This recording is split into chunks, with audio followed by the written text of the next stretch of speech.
विद्यार्थियों, कल अपन पढ़ रहे थे मेंडल के संकरण के प्रयोग, एकल संकरण और द्विव संकरण, जिसमें मेंडल के नियमों के बारे में आपको जानकारी मिल गई थी। अब उसके बाद में अपन आगे चलते हैं। अगला टॉपिक है संकर पूर्वज संकरण या बैक्रॉस या पश्य संकरण। संकर पूर्वज यानी संकर के पहले का, है ना, संकर पूर्वज। तो संकर पूर्व संकरण के पहले कौन सा हो गया? F1 पीढ़ी के पहले कौन सा हो गया? जनक पीढ़ी हो गई। तो यदि F1 पीढ़ी का क्रॉस, यदि F1 पीढ़ी यानी पहली पीढ़ी का क्रॉस जनक पीढ़ी के साथ में करवाया जाए, किससे करवाया जाए? जनक से करवाया जाए, तो वो क्या कहलाएगा? संकर पूर्वज संकरण कहलाता है। या अपन कह सकते हैं कि जो प्रथम पीढ़ी है यानी कैपिटल टी स्मॉल टी का क्रॉस है, वो किसके साथ करवाया जाए? जनक के साथ करवाया जाए, तो क्योंकि इसको अपन क्या बोलेंगे? संकर पूर्वज संकरण बोलेंगे। या F1 पीढ़ी का क्रॉस है, वो जनक दो प्रकार के हो गए, एक जैसे था कैपिटल टी और एक में थे स्मॉल टी। तो कैपिटल टी या स्मॉल टी दोनों में से किसी एक के साथ संकरण करवाया जाए। या अपन कह सकते हैं capital T small T cross, इन दोनों में से कोई एक, तो वो भी क्या कहलाएगा? संकर पूर्वज संकरण कहलाएगा। यानी चार प्रकार से इसको अपन यहाँ पे देख सकते हैं। तो संकर पश्य का मतलब पहले का, बैक का मतलब पहले। तो F1 पीढ़ी का क्रॉस यदि जनक पीढ़ी के साथ में करवाया जाए, या F1 पीढ़ी में क्या प्राप्त हुआ? कैपिटल टी स्मॉल टी, इसका संकरण किससे करवाया? अपन जनक पीढ़ी से। जनक कितने प्रकार के थे? दो प्रकार के, एक था कैपिटल टी लंबेपन के लिए और एक था स्मॉल टी बोनेपन के लिए। इसका मतलब प्रभावी, और ये कैसा हो गया था वहां पे? अप्रभावी। अर्थात प्रभावी या अप्रभावी जनक के साथ F1 पीढ़ी का संकरण प्रभावी या अप्रभावी जनक के साथ में करवाया जाता है, तो उसको अपन क्या बोलेंगे? संकर पूर्वज संकरण के नाम से जानेंगे। अब संकर पूर्वज संकरण को दो भागों में बांटा गया है, एक है बाह्य संकरण और एक है परीक्षण संकरण। बाह्य संकरण का मतलब बाहर। तो बाह्य संकरण में क्या होगा? यदि बाह्य संकरण में क्या होगा? बाह्य संकरण यदि F1 पीढ़ी का संकरण यदि F1 पीढ़ी का संकरण प्रभावी जनक कौन सा हो गया? कैपिटल टी प्रभावी जनक के साथ करवाया जाता है, तो उसको क्या बोलेंगे? बाह्य संकरण के नाम से जाना जाएगा। यानी F1 पीढ़ी का संकरण यदि प्रभावी जनक से करवाया जाता है, तो उस संकरण को बाह्य संकरण के नाम से जाना जाएगा। कैसे? F1 पीढ़ी कौन सी होगी? कैपिटल टी स्मॉल टी, तो ये हो गया F1 पीढ़ी कौन सी होगी? Capital T small T cross किसके साथ में करवाएंगे? प्रभावी जनक के साथ में। तो प्रभावी कौन सा हो गया? कैपिटल टी प्रभावी के साथ में हो गया। अब ये यहाँ पे इसके लिए क्या होगी? जनक पीढ़ी होगी। इसके लिए क्या हो गई? जनक पीढ़ी होगी। अब इसके युग्मक बनाएंगे, तो मेंडल का दूसरा नियम कहता है युग्मक निर्माण के समय एक ही लक्षण के दोनों कारक साथ साथ रहते हुए भी सदूषित नहीं करते हैं। तो ये दोनों अलग अलग हो जाएंगे। तो युग्मक बन गए, इसके कौन कौन से बन गए? युग्मक इसके कौन कौन से बन गए? एक तो कैपिटल टी बन गया, एक बन गया स्मॉल टी। इसके दोनों समान है, इसका मतलब युग्मक कितना बनेगा? एक ही बनेगा। ठीक है। अब इनमें स्वपरागण करवाते हैं, तो स्वपरागण करवाने पर यहाँ पे जो प्राप्त होगी आपको, ये हो गया नर के रूप में और ये हो गया मादा के रूप में। ये हो गया कैपिटल टी स्मॉल टी और ये हो गया कैपिटल टी। इसके दो टुकड़े कर लिया आपने, दो है तो ये दो भाग हो गए। इसका इससे क्रॉस करवाएंगे, कैपिटल टी। इसका हो गया कैपिटल टी स्मॉल टी। तो ये शुद्ध लंबे पौधे और ये कैसे शुद्ध बोले पौधे।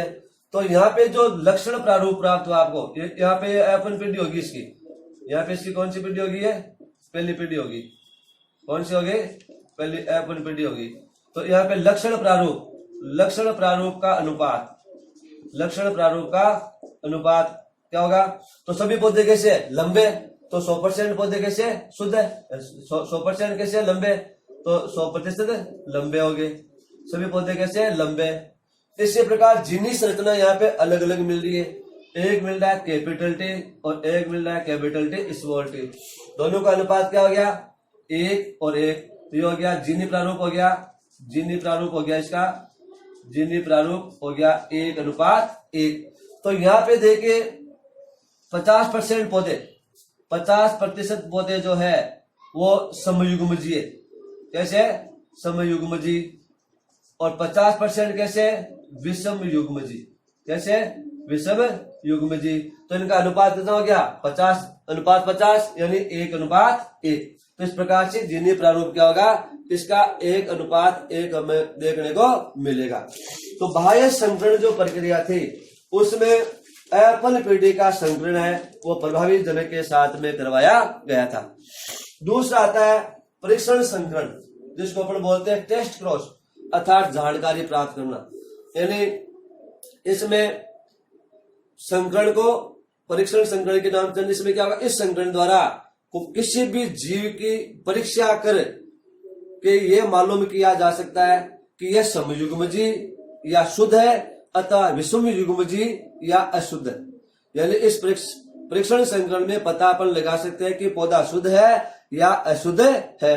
तो इसमें क्या होगा, परीक्षण संकरण में अपन क्या करेंगे, एप्पल पीढ़ी का संकरण प्रभावी की जगह पे यहाँ पे क्या हो जाएगा, अप्रभावी हो जाएगा। यहाँ पे क्या हो जाएगा, अप्रभावी। अप्रभावी कौन सा हो गया, स्मॉल टी, अर्थात प्रभावी जनक के स्थान पे कौन सा आ गया, अप्रभावी जनक आ गया। तो जैसे एप्पल पीढ़ी कौन सी होगी, एप्पल पीढ़ी ये हो गया इसके लिए परीक्षण संकरण के लिए, ये किसके लिए क्या अपन ने ये किया, बाह्य संकरण के लिए। तो एप्पल पीढ़ी कौन सी होगी, capital T small T cross small T. ये पीढ़ी कौन सी होगी, जनक, और जनक कैसा है, अप्रभावी है, अप्रभावी जनक हो गया। इसके युग्मक बनेंगे, युग्मक निर्माण के समय हो गया कैपिटल टी और स्मॉल टी, और इसका कितना युग्मक बनेगा, एक ही बनेगा। उसी तरह से ये बन गए युग्मक निर्माण हो गया यहाँ पे युग्मक निर्माण। तो युग्मक निर्माण के बाद में शतरंज पट से ले लेंगे अपन चक्रवात से, ये नर के रूप में, ये मादा के रूप में, कैपिटल टी स्मॉल टी, और ये हो गया स्मॉल टी। ये कितने खाने बन गए, इसके भी 2 बन गए। इसका क्रॉस कराओ, कैपिटल टी स्मॉल टी, इसका हो जाएगा स्मॉल टी। ये इसकी होगी एप्पल पीढ़ी, ठीक है। तो यहाँ पे आप देख रहे हैं कि कैपिटल टी स्मॉल टी पौधे कैसे विषम युग्मजी, पौधे कैसे विषम युग्मजी है, तो लंबे परंतु कैसे विषम युग्मजी है। लक्षण प्रारूप बाहर से देखने पर आपको 2 प्रकार के पौधे दिखाई दे रहे। एक तो कौन सा हो गया लक्षण प्रारूप में, इसमें क्या हो जाएगा, लक्षण प्रारूप हो गया, लक्षण प्रारूप में क्या हो जाएगा, इसके लंबे और एक हो गए बोने, लंबे अनुपात बोने, लंबे कितने 1, बोने कितने 1, यानी 50% लंबे और 50% कैसे बोने हैं। तो 2 प्रकार के पौधे प्राप्त हो गए, लक्षण प्रारूप हो गया 1:1। इसी प्रकार जीनी अनुपात देखिए यहाँ पे, जीनी प्रारूप में क्या होगा, जीनी प्रारूप में समयुग्मजी और विषम युग्मजी जो प्राप्त हो रहे। तो यहाँ पे आप देखिए कैपिटल टी स्मॉल टी कितनी बार आया, 1 बार, स्मॉल टी बार कितना आया, 1 बार। तो यहाँ पे ये हो गए विषम युग्मजी लंबे 1 और समयुग्मजी बोने, ये भी कितने 1 है। तो जीनी प्रारूप क्या हो गया 1:1, और लक्षण प्रारूप भी क्या प्राप्त हुआ आपको, 1:1 प्राप्त हुआ। इस प्रकार से बाह्य संकरण और परीक्षण संकरण दोनों को अपन किसके रूप में लेते हैं, संकर पूर्वज संकरण के रूप में लेते हैं। परीक्षा में इस टॉपिक में से प्रश्न के आने की संभावना 101% तक रहेगी। परीक्षण संकरण वाला प्रश्न बार बार पूछा जा चुका है, या संकर पूर्वज संकरण आपको पूछा जा सकता है, या आपको बाह्य संकरण यानी आउटक्रॉस पूछा जा सकता है। तो तीनों कहने का परीक्षण संकरण और बाह्य संकरण में से एक की संभावना रहती है, और 90% से 99% तक संभावना किसकी है, परीक्षण संकरण की है। और 100% संभावना मानेंगे कि संकर पूर्वज संकरण जो टॉपिक है वहां से 100% आने की संभावना आपके यहाँ पे रहेगी। तो दोनों की परिभाषा अच्छी तरह से देखनी है कि जब अपन पीढ़ी का संकरण अपन जनक में से किसी एक से करवाते हैं तो संकर पुरुष संकरण कहलाएगा। यदि प्रभावी जनक से करवाएंगे तो वो क्या कहलाएगा, बाह्य संकरण कहलाएगा। और यदि अप्रभावी जनक से करवाएंगे तो वो कौन सा कहलाएगा, परीक्षण संकरण कहलाएगा। परीक्षण संकरण द्वारा अपन जो संतति जो होती है उसके लक्षण प्रारूप और जिन्हीं प्रारूप के अनुपात के बारे में, या अपन कह सकते हैं कि समयुग्मजी या शुद्ध या विषम युग्मजी या अशुद्ध है उसके बारे में जानकारी ली जा सकती है। तो मेंडल के पश्चात जैसे मेंडल के जैसे आपने नियम पढ़े, मेंडल की शब्दावली आपने पढ़ी, परीक्षण संकरण हो गया, ये आउटग्रोथ हो गया। इसके अलावा मेंडल के नियमों का महत्व भी काफी हद तक जो है वो प्रश्न के रूप में पूछा जाता है।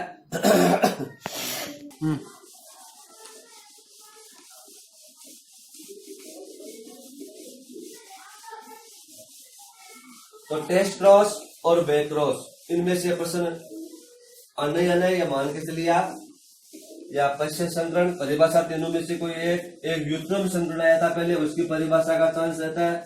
मेंडल के नियमों की परिभाषा का चांस रहता है। तीनों नियमों में से किसी एक नियम की परिभाषा लगभग आती है। या एकल संकरण के प्रयोग में कौन से नियम देखने को मिलते हैं उसके बारे में परिभाषा आपसे पूछी जाती है।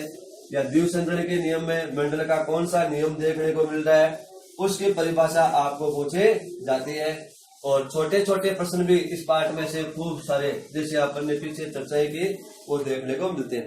परंतु जैसे कई बार शब्दावली में से आता है शतरंज पट, चेकर बोर्ड। चेकर बोर्ड क्या है, शतरंज पट क्या होता है, जैसे शतरंज पट क्या होता है इसके बारे में भी जैसे अपन ने जानकारी पीछे ली थी। चेकर बोर्ड जिसको अपन बोलते हैं शतरंज पट होता है। तो भिन्न भिन्न प्रकार के नर और मादा युग्मकों का उपयोग करके F2PD को दर्शाने की जो विधि है चक्र के माध्यम से या चौकड़ियों के माध्यम से, उसको अपन क्या बोलते हैं, शतरंज पट बोलते हैं। इसी प्रकार जैसे मेंडल के नियमों के महत्व के बारे में अपन ने पीछे जानकारी ली थी, तो मेंडल के नियमों की सहायता से जो है वो जेनेटिक्स से संबंधित या आनुवंशिकता से संबंधित जो मामले हैं उनको हल करने के लिए भी अपन क्या करते हैं, काम में लेते हैं। इसी प्रकार मानव कल्याण के लिए, जो मानव जाति की आनुवंशिक सुधार के लिए विज्ञान की एक शाखा जिसका नाम है सुजननिकी। सुजननिकी क्या नाम है उसका, सुजननिकी। सुजननिकी परिभाषा यहाँ से आती है। किताब का जो 7वां बिंदु है महत्वपूर्ण बिंदुओं में से, वहां से प्रश्न आता है अधिकतर। अब जैसे अपन एक प्रश्न करते हैं, जैसे एक क्वेश्चन आपने लिया कि मनुष्य में जो भी मनुष्य है, मनुष्य में आंख का रंग, मनुष्य में आंख का रंग, मनुष्य में आंख का रंग कैसा, काला, काला रंग। कैपिटल बी, कैपिटल बी जो काला रंग है वो नीले रंग स्मॉल बी पर क्या है, प्रभावी है, पर प्रभावी है। अब एक काली आंख वाले यानी एक काली आंख वाले दंपति के नीली आंखों वाला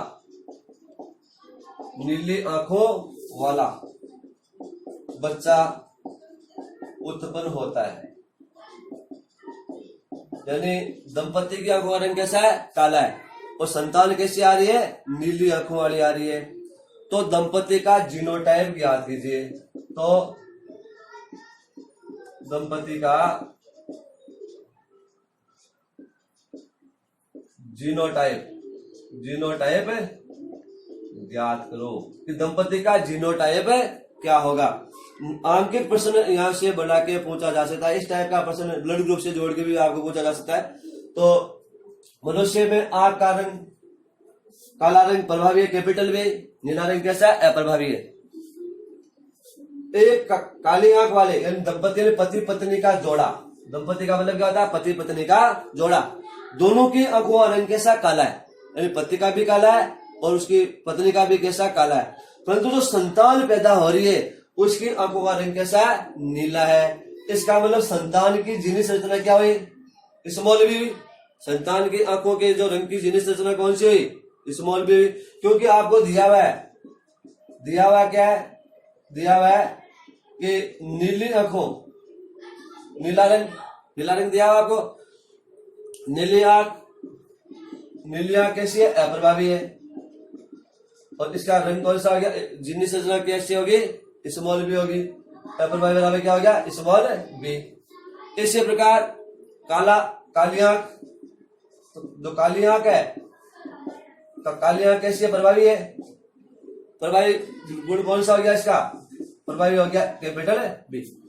अब माता पिता दोनों ही की आंखों का रंग काला है, परंतु संतान की आंखों का रंग कैसा है? नीला है। इसका मतलब संतान की जीनी संरचना है वो कौन सी है? स्मॉल बी है। तो संतान की जीनी संरचना कैसी हो गई? स्मॉल बी हो गई, क्योंकि आंखें कैसी है? नीली है। नीली का मतलब स्मॉल बी है। नीली आंखों वाला हो रहा है, जो अप्रभावी लक्षण के रूप में आपको देखने को मिल रहा है। संतान में अप्रभावी लक्षण तभी देखने को मिलता है जब माता पिता दोनों कैसे हो? संकर हो। तो संतान में नीली आंख कब मिलेगी? ये लक्षण कैसा है? अप्रभावी है। संतान में अप्रभावी लक्षण जब आएगा जब माता पिता कैसे हो? संकर हो। यानी capital B small b cross capital B small b, ये कह सकते हैं अपन, क्योंकि बी तो कैसा है? प्रभावी लक्षण है, परंतु संकर का मतलब कैसा हो गया? एपन पी कैपिटल टी स्मॉल टी जैसा हो गया ये। तो इसका मतलब जब माता और पिता की जो जीनी संरचना प्राप्त है, इसका मतलब उनके माता पिता कैसे थे? Capital T capital B cross small b, और प्राप्त कैसे हो गया? ये हो गया। इसका मतलब एपन पीढ़ी है, तो माता पिता एपन पीढ़ी मान सकते अपन। तो माता पिता की जीनी संरचना दोनों की कैसी है? कैपिटल बी स्मॉल बी होनी चाहिए। अर्थात पिता की जीनी संरचना और माता की जीनी संरचना कैसी है? कैपिटल बी स्मॉल बी है। अब इसका अपन क्रॉस करवाते हैं। पिता अपन ने कैसा मान लिया? Capital B small b cross माता भी कैसा मान लिया? कैपिटल बी स्मॉल बी मान लिया। ये होगी यहाँ पे जनक पीढ़ी इसकी। अब संतान कौन सी पीढ़ी है इसकी? एपल पीढ़ी है। तो अब इसमें जब युग्मक बढ़ेंगे तो इसके युग्मक कितने बढ़ेंगे? Capital B small b. इसके भी कितने युग्मक बढ़ेंगे? Capital B small b. ये क्या बढ़ेंगे? यहाँ पे युग्मक बढ़ेंगे। अब शतरंज पट से अपन दर्शा रहे, तो ये हो गया इसका चेकरबोर्ड, ये हो गया कैपिटल बी स्मॉल बी, ये हो गया कैपिटल बी स्मॉल बी। दो खाने हो गए दोनों के। कुल खाने कितने बन गए? यहाँ पे 4 बन गए। ये हो गए 4। ठीक है। अब इसका इससे क्रॉस लो, कैपिटल बी। संतान कैसी है? काली आंखों वाली है। ये हो गया कैपिटल बी स्मॉल बी। संतान कैसी है? काली आंखों वाली है। इसका हो गया कैपिटल बी स्मॉल बी। संतान कैसी है? काली आंखों वाली है। और यहाँ पे आ गया स्मॉल बी, यानी इसका इससे क्रॉस करवाया कैपिटल बी।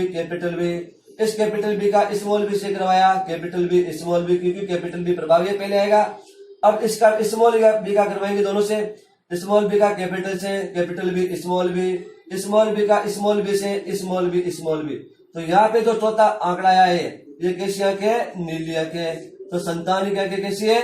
नीली है। तो नीली आंखों वाले संतान पैदा हो रही है, इसका मतलब माता पिता की जीनी संरचना कौन सी होगी? कैपिटल बी स्मॉल बी ही होगी। तो इस प्रकार से नीली आंखों वाले संतान पैदा होते हैं। इस प्रकार का आंकिक प्रश्न कई बार पूछा जा सकता है। हालांकि ये 2009 के बाद में इस टाइप का प्रश्न यहाँ से नहीं आया है, परंतु फिर भी पुराने पेपरों में यदि अपन जाए तो इस प्रकार के प्रश्न पूछे गए, और भी इस प्रकार का प्रश्न जो है वो पूछा जा सकता है। तो इस प्रकार से अपन ने देखा कि जो संतान उत्पन्न हो रही है, संतान कैसी है? नीली आंखों वाली है। नीली आंखों वाले संतान कब आई? जब माता पिता की जीनी संरचना अपन ने कैसे ली? कैपिटल बी स्मॉल बी ली। इसका मतलब माता और पिता का जीनोटाइप, या प्रश्न में क्या पूछा था? दंपति का जीनोटाइप ज्ञात कीजिए। तो दंपति का जीनोटाइप कैसा होगा? जीनोटाइप दोनों का कैसा है? कैपिटल बी स्मॉल बी है। तो माता और पिता दोनों की जीनी संरचना कैसी है? कैपिटल बी स्मॉल बी है। इस प्रकार के और भी उदाहरण आपको पूछे जा सकते हैं, या इस टाइप के और भी उदाहरण हो सकते हैं। प्रैक्टिस करके इसे आपके अन्य सोर्स, दूसरे जो स्रोत है पाठ्य पुस्तक के अलावा, पाठ्य पुस्तक में अलग ऐसा नहीं है मैंने ये प्रश्न पुराने पेपर में से लिया है, परंतु बाकी जैसे जेनेटिक्स से जुड़े हुए अन्य स्रोत है, आजकल तो कई मल्टीमीडिया भी है, जैसे नेट वगैरह भी देखते हो, उनके ऊपर भी जेनेटिक्स के ऊपर सर्च करके इस प्रकार की बड़ी चीजें आप ले सकते हो। और कई बार जैसे आपको अलग टाइप के न्यूमेरिकल दिया जाता है कि इसमें यह प्रभावी है, यह अप्रभावी है, इनकी संख्या इतनी है, टोटल संख्या कुल इतनी संख्या, तो इनकी संख्या ज्ञात कीजिए। इस टाइप का अपन एक न्यूमेरिकल कर लेंगे। आज के लिए इतना ही, ठीक है। इसको अच्छी तरह से आप उतार लीजिए। तो आज वाले टॉपिक में आपके परीक्षण संकरण, बाह्य संकरण, संकरण पूर्वक संकरण और एक आंकिक प्रश्न, चार जो अपन ने टॉपिक लिए, चारों के चारों बिंदु जो है वो काम के, अर्थात चारों चीजें जो आपको बताएंगे ये आपके परीक्षा में आने योग्य है। इसका मतलब 2 नंबर का प्रश्न है, इनमें से किसी चीज में से 2-2 नंबर के प्रश्न के रूप में टुकड़ा आपको पूछा जा सकता है, ठीक है। ओके।